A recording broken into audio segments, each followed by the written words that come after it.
The Chicago Bulls currently have a 19% chance to make the playoffs per the odds. We're going to take a look at that. And plus, what are one of the big Bulls' biggest fears with this season? How can they avoid that fear? We're going to talk about all and more right after this. You are now tuned in to Chicago Bulls Central, your number one place for all Chicago Bulls news and content. What's going on, Bulls fans? Welcome to another episode of Chicago Bulls Central, your number one spot for everything Chicago Bulls related. I'm the host there, Haize, but more importantly, you guys can follow the channel at Bulls Central Pod on every social media platform we happen to be on. With that being said, let's go ahead and get into this content for today, y'all. So right now, the Chicago Bulls have a 19% chance to make it to the playoffs. This is just making it to the playoffs, right? And when you look at it, the only teams in the Eastern Conference with worse odds than the Chicago Bulls are the Raptors with 19%. That's also technically tied with the Chicago Bulls. The Atlanta Hawks with 14%.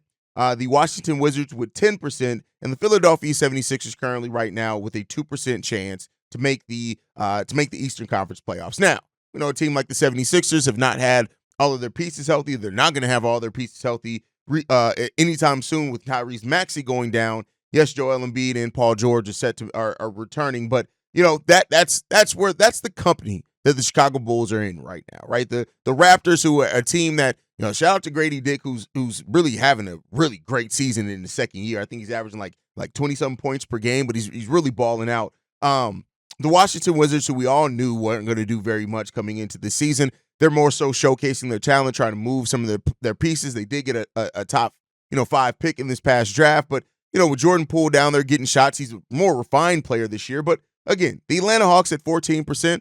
Okay, you can make some conversation for this Hawks team to maybe be a little bit tougher. We just beat this team, so there's that.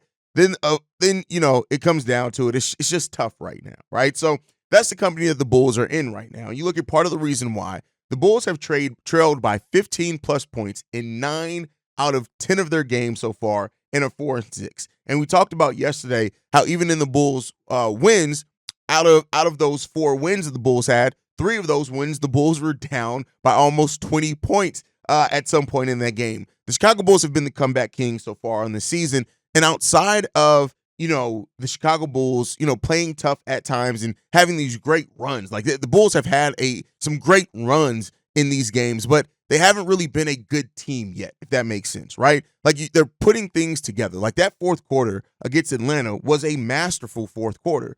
The problem is that if you're able to make that, more consistently how you play, maybe the Bulls could have a better chance. But that brings us to the next thing is like, what is the Bulls' biggest fear this season? And the way that I look at it is this. The Bulls are rebuilding, but they're not like tanking, right? It's a weird place that they're in. But the Bulls' biggest fear should be that they rebuild back to the middle. And what that means is that they go through this rebuild, they send off Vuce, they send off Zach, they do all these things, right? We're not, even if they do move Kobe or Ayo or both of those guys, and eventually they just rebuild right back to being in the middle of the pack. That's one of the worst places that you can be, and that's where the Bulls have lived so far, right? The Bulls have not completely committed to rebuilding either as of yet, with Vuce and Zach LaVine are still on the roster. I know, I've talked about it, I covered it. We know that the rumors are there that the Bulls are going to plan on shopping Nikola Vucevic and Zach LaVine, and we've even talked about, per Jake L. Fisher, what teams are reportedly could be interested, what the value he's hearing is for Zach and Vuce. And it's solid, right? I think it's solid. You hear that, maybe a couple of second-round picks right now for Nikola Vucevic. I'd much rather have a protected first, but, it is what it is there. And Zach LaVine, the contract's still kind of scaring some teams off. But right now, because this team is not fully committed to a rebuild yet via what the roster is telling us, right? Maybe they've done it behind the scenes and we just don't know about it yet. But for what the roster is telling us, this Bulls team is not committed fully yet to a rebuild, right? And so, yes, this Bulls team has wanted to stay borderline competitive, right? And one of the things that's hanging over the head of this franchise is the fact that we still owe first-round picks to the San Antonio Spurs. Now, it is top 10 protected this year, and then it's top 8 protected years following this. So, that's what it comes down to. The Bulls are still trying. Well, let's not say trying. one of the things is that, you got to look over that draft compensation, because if the Bulls rebuild to the middle, right, meaning that we're a borderline playoff team and we still give up that pick without really going far, that's the worst place that the Chicago Bulls could really be in, because then you're giving up a pick to the San Antonio Spurs and you haven't really gone on a run to justify losing that top 10 pick. Now, top 8 protected in 2026, 27, cool there. It is what it is, right? But if the Bulls do this thing, the worst case scenario for the Chicago Bulls, and I've been saying this since before the season started, the worst thing for this team is, that's a team that's still trying to stay competitive, win basketball games, whatever it is that this team loses in the play-in, right? Or barely loses out for making it into the play-in, and then they miss the playoffs and still don't have a top 10 pick. That pick still falls between 11 and 14, because keep in mind, you cannot make the playoffs and your pick is still lower than top 10, right? So that is a worst case scenario for this Chicago Bulls team. It just is, right? And that's one of the risks that AK and Eversley have put this team in. The Bulls front office has put this team in without really committing to a rebuild. Now, I mean, if they're not worried about it, they're not worried about it. I think that's asinine in my area. If you're just completely not worried about keeping your top 10 pick and you're just out there hoping and wishing and living off hope that this team is going to be this hugely competitive team, it's weird. Like, the Bulls have not, let's be clear, we haven't won a playoff series since 2015. We're talking about almost a decade without a playoff series win, right? And so aiming for this place, and I've said this before, even this isn't really Bulls exclusive, but the play-in tournament has really allowed teams to think that they're closer than where they are, right? Because, yeah, you can get lucky in that play-in tournament. You can win 2 games and be in the playoffs, whereas in prior years before the play-in was created, you would have just outright missed the playoffs, and you got to be realistic with yourself on, hey, we are not a playoff team. But this play-in tournament has, and that was what it was designed to do for fan bases and for teams, is to allow you to think that you're closer than what you are. And so if you stay in that and you hover in that area, it could just get extremely dangerous for your team, and that's where the Bulls have set, right? And so the Bulls got to thread this needle very, very carefully and be goddamn sure about what they're doing with this roster and with this team, because if they're not, we can end up just being, and again, rebuilding to the middle. And that's the thing, we all often think about this rebuild, and this is why, I'm anti-tank to a degree, right? Like, if the Bulls just are bad after the trade deadline, all right, cool. You sell off your pieces, it is what it is, right? But you could very well, and the incompetency that this front office has shown at times, generational incompetence. I know a lot of other Bulls outlets have used that. I was the originator of calling this franchise that, generational incompetence. It's there for this team. And so as long as that's there, it's always going to be a risk. It's never going to be a surefire thing with this team. But how can they avoid this worst case scenario? That's the question that the Bulls have to ask themselves. Because make no mistake about it, I get it. Competing, winning basketball games is fun. The worst thing, the absolute worst thing that this team can do is make it to the play-in, but with Zach and Vooch still on this roster, don't make it out that play-in and miss or I don't even say this, even if they do make it into the playoffs by a string of luck and get eliminated in the first round, you are so far away from actually being a competitive team, you may have just set your franchise back another 3 or 4 years. And that's being generous if you miss out on this opportunity for a franchise-changing talent.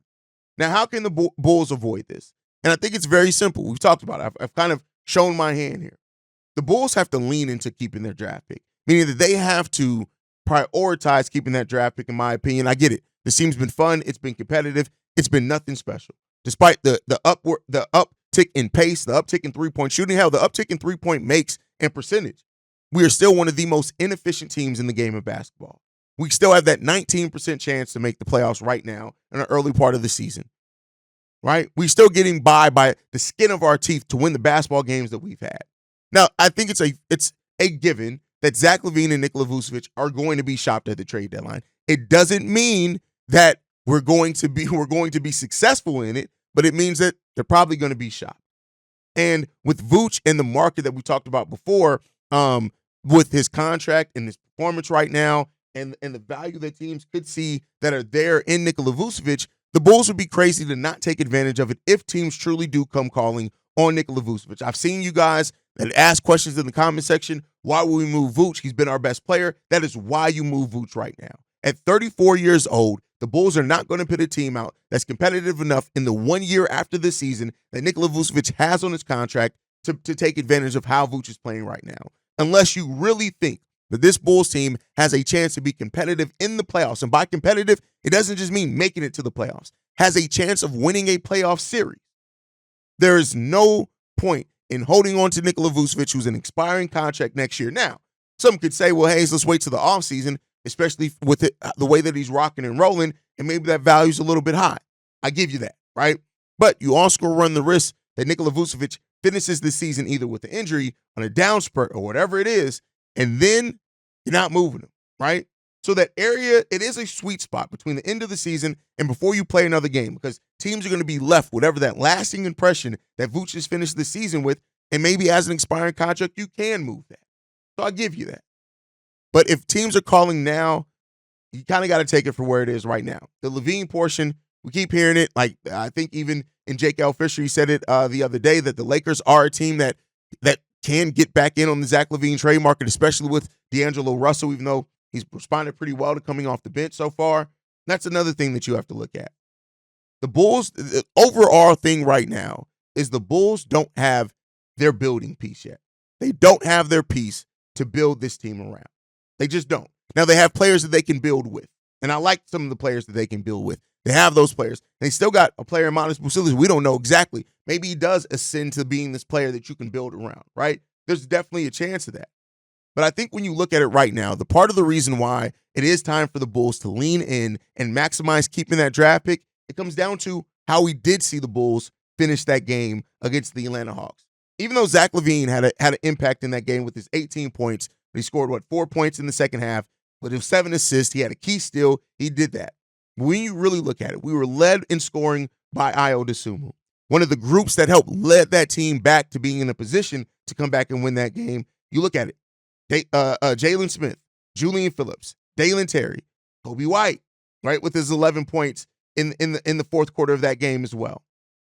Josh Giddey, 13 points, 6 rebounds, 7 assists, 2 steals as well in that time. He didn't play well defensively in that game at all.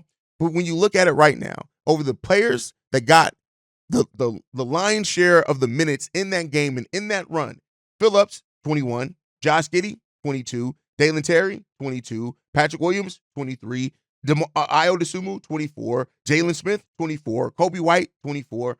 The biggest part of the Bulls' core right now is 24 and below. And we haven't been able to say that. Now, yeah, we have the pieces in Vooch and Zach LaVine that are part of this. THT is another player. He didn't play in the game against the Hawks, but the Bulls have shown that they have some young pieces here that if the Bulls were to move off of Zach, move off from Nikola Vucevic, you got some young competitive players there that are going to fight hard, right? And so that's what you want. I said this in yesterday's episode, and I think it went over some people's heads. It was a mailbag episode, so there was kind of a lot going on in that episode, is that you do want a team that's trying to win. And right now, the competitiveness and going into the process of trying to win basketball games is so much more important to the development of these young pieces than being in a play-in tournament that hasn't really brought anything about, right? Again, in no way am I advocating saying the Bulls should outwardly tank. I'm just saying that this Bulls team isn't good enough as is. Now, if you make a move or somebody just gets extremely hot, maybe that'll change. This Bulls team is not good enough. This is not the type of team that you double down on saying, we're okay with just making it into a play-in. It just isn't. Unless you really look at Vucevic and you have this expectation that he's going to make a huge leap in year 2 that's going to drastically up the ceiling of this team. And I'm not going to say that there's not a chance of that. There is. He's barely playing right now, right? And we need to see him play a little bit more. I covered the G League yesterday and talked in the Windy City Central is what I'm going to start. I've been trying to find a name for the weekly G League episodes, and it's been right there. Windy City Central has been right there, and I completely just overlooked it for the last year. And it's stupid of me. But so for my podcast listeners, I don't post it as a podcast because it's really kind of more of a visual medium than what I do here with the Chicago Bulls. But for the podcast listeners, go and subscribe to the YouTube channel. I do weekly updates on the G League play now that the G League season's in with highlights and everything else. And we talk about that G League game. So anyway, shameless plug there. the Bulls really have to look at what this young core is giving. And I'm not saying that this is a young core that you look at and say, hey, this is a core that's going to win us 35 games. No, it's not. And it's not that. But it is a young core that you want to see. And I didn't even throw in that because he didn't really play, but Modest Vucevic at 20 years old, right? You have already a young core that you want to try to build and win with. And yes, I'm not saying jettison off all the veterans. You still need some veterans on this team. Go and find you some vet minimum guys this offseason. But we've seen now a bit of a glimpse of what this team would look like if they do move Vooch and Zach LaVine at the trade deadline. You're seeing more and more of these guys. You may even flip that and say you'll see more Modest, maybe even see a little bit more Adama Sanogo if you move Vooch and you move Zach LaVine. And hearing that that's still the goal of this franchise, you see your pieces with it, right? And you can make your peace with it. And I think ultimately Bulls fans are going to be upset because watching a team lose with not a big chance to really up and do much, it sucks. It's not fun. It sucks. It puts you in your fucking feelings, right? And you get frustrated with this team, and I understand all of that. But this team has to look at the health and the longevity of this franchise and where it is. And right now, we got some pieces that are interesting. We got some pieces that to build with, but we don't have a piece right now to build around. And we've done that before. And that's just led us into the place where we are now. We're hovering around the play-in for years and years and years and years. And every year that you do that, you minimize your chance at taking a shot at one of those great players that are coming in the draft. Now, AK and Eversley also have to draft better. They have to draft right. They have to draft with better intention. They have to be smarter about who they're drafting, who they're bringing in, the development plan, all of that. I think we're starting to see some signs of that. Peter Patton, player development department, Dan Craig, Wes Ensel Jr., heads of player development. They've developed players like Bam Adebayo, Nikola Jokic, Michael Porter Jr., Aaron Gordon. Like, they developed some of these guys, right? And so you hope that that can start coming around for this team eventually. But you got to start at some point this season. And I just think that you're going to come to the realization that this team is fool's gold, meaning that every win that this team has and has had so far has had to come through such strenuous means. You got to just ask yourself, how successful is that really? And, we talked a lot about during the DeMar DeRozan era, like, is he artificially inflating kind of where this team is? And by that I mean, maybe that's not the best way to word it, but by that I simply just meant this, is that, look, DeMar DeRozan is great. Make no mistake about it. But the wins that he was giving you, the wins that he was kind of saving you with his creation in the fourth quarter, it was making you think that your team was overall better, and it wasn't. And so you got to really think, you got to look at it that way, and we'll see what this team ends up doing. But I do think that the worst case scenario for the Bulls, the worst case scenario for this team, is making it to the play-in tournament, missing out on that, getting eliminated from the play-in tournament. Like I said, even making the first round if they're lucky. And then this front office gets the wrong message from that again and thinks we're more competitive than what we are, and then we keep missing out on picks because you need that young talent. And we'll see what comes of that. But you guys can let me know how you feel on all that down below. But the Bulls do have a game today, and they have a game against the Cleveland Cavaliers. And this is a team that's 11-0 right now in the season, right? It's in Chicago, so it is at home. They've won every game that they have this season. They're winning those games by a huge margin as well. Like, this is a team that is giving it the effort on offense and defense. They're winning by average point differential of 12.5. They're beating opponents by an average of 12.5 so far on the season. It's crazy. It really is. It's crazy. And so you love to see that for Cavs fans, right? But then you look at it. They are the number one offense in the league, averaging 122.7 points per game. They're shooting the ball 52% as a team from the field on the season, which is, again, the highest mark in the NBA. The next closest team to them is almost 4% behind them. You look at the three-point shooting percentage that they're also the best three-point shooting team in the league. They're making 42% of their three-pointers. 42% of their three-pointers. Crazy. It's just wild when it comes down to it. And so the Bulls are going to have to be on their P's and Q's in every facet of the game of basketball tonight to have a chance to win against the Cleveland Cavaliers. They just are. There's no ifs, ands, or buts about it. They're going to have to be sound in every single thing that they do. And the Bulls are going to have to play efficiently on both sides of the ball. And I tell you what, the Bulls averaging 15.6 turnovers per game. You cannot have another 20 turnover game. You cannot have another game where you allow 20 points off turnovers, and 60 points in the paint against a team like the Cleveland Cavaliers if you want to have any chance of winning this basketball game. You must limit turnovers. Execution has to be the first thing. Rebounding has to be the second team. The Bulls are one of the better rebounding teams in the league right now. And we got to keep that up if we're going to want to have a chance to win against this Cleveland Cavaliers team. We have to keep them off the boards. If we don't live. That's just what it is. Now, the Bulls are a better rebounding team than the Cavs, what the numbers tell us. We're getting 46 rebounds per game, which puts us in the top 5 in the NBA. The Cleveland Cavaliers get 41 rebounds per game. That actually puts them in the bottom 10 teams in the NBA. So if we're looking at anything that we could try to hang our hat on, we have to rebound the ball. But if you're rebounding your own misses, that doesn't get you. We got to be efficient from the field. For our full 4 quarters of basketball, you have to be efficient from the field. And we'll see if the Bulls can do that. Another thing is getting everyone involved. Everybody has to get involved in this. The Bulls have been better when we spread it out.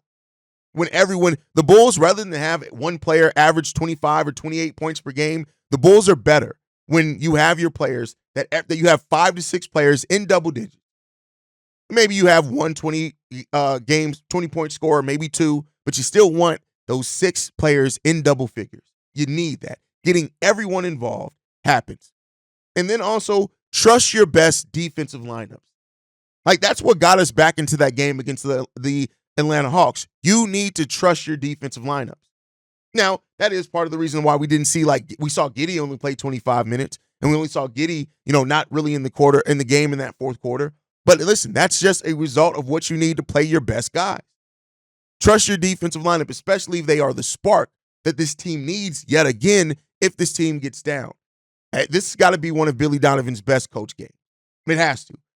Billy Donovan, Wes Unseld Jr., they got to do their work on offense and defense today because we need every bit of that scrap to be in this game against the Cleveland Cavaliers, because if we're not, we are going to get murdered. This game could be a massacre. It could be fun, or it could be fun and we can still lose, or it can be an upset. And if the Bulls beat the Cleveland Cavaliers and can give them their first loss, it doesn't do anything for the overlook of the season overall. But I tell you what, as the petty part of me would be happy to see it. So let's hope that the Bulls can come in here and be prepared. Let's shock the world today. Let's get a dub.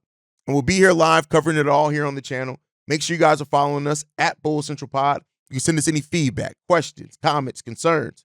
bullcentralpod@gmail.com. Lastly, if you want to leave a text message and our voicemail for the mailbag, the number to do so, 773-270-2799. We are the number 1 spot for everything Chicago Bulls related, but that's thanks to you lovely and beautiful people. And like I like to end every episode on, go Bulls. Love you guys. See red if you can, y'all. Peace.